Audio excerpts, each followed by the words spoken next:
CM OSDৰ Hemanta চৌধুৰীৰ নাম লৈ বিভিন্ন ঠাইত প্ৰবঞ্চনাৰে টকা সংগ্ৰহ কৰা প্ৰবঞ্চক কৌস্তৱ বৰুৱা আৰু পত্নী জুপিতৰা বৰুৱাক জামুগুৰি ঘাটত গ্ৰেপ্তাৰ কৰিছে।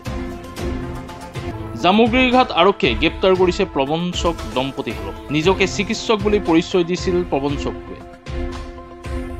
গুৱাহাটীত প্ৰবঞ্চনাৰে ধন সৰকোৱাৰ কৌস্তৱৰ মাতৃ পুতলি ডেকাকো শুকুৰবাৰে ক্ৰাইম ব্ৰাঞ্চে কৰিছিল গ্ৰেপ্তাৰ। তাৰ পিছতেই পলাতক হৈ আছিল পুত্ৰ বোৱাৰী। কিছু সময়ৰ পূৰ্বে গুৱাহাটীৰ পৰা অহা এটা ক্ৰাইম ব্ৰাঞ্চৰ দলে জামুগুৰিঘাট থানাৰ পৰা লৈ যায় প্ৰবঞ্চক কৌস্তৱ বৰুৱা আৰু পত্নী জুপিতৰা বৰুৱা। প্ৰবঞ্চনা ক'ত কৰিছিলে? সময়ত গোটেইখিনি তথ্য সময়ত ওলাব। কিমান দিন হ'ল কৰি থকা? কিমান দিন হ'ল? আপোনালোকৰ হাতত প্ৰমাণ আছেনে যে মই প্ৰবঞ্চনা কৰিছিলোঁ? কৈছে আপোনাৰ মাতৃয়ে। আপোনালোকৰ হাতত প্ৰমাণ আছেনে যে মই প্ৰবঞ্চনা কৰিছিলোঁ? কমপ্লিট প্ৰমাণ হৈ ল'ব দিয়ক, তাৰপিছত গম পাব। কিমান দিন হ'ল কৰি থকা সেইটো কওক।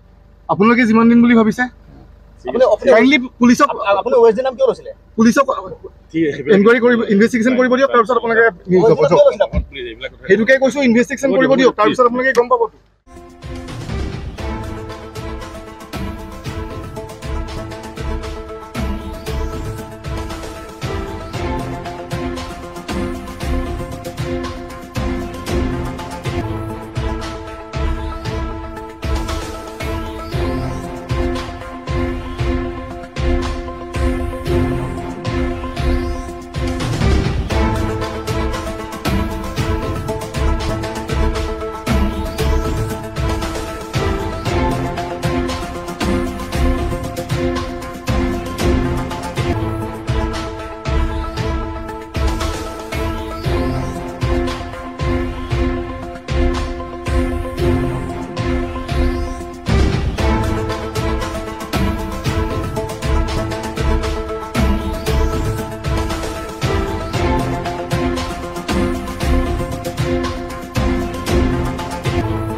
জামুগুৰি ঘাটৰ পৰা আনোৱাৰ আহমেদৰ ৰিপৰ্ট, মাই নিউজ।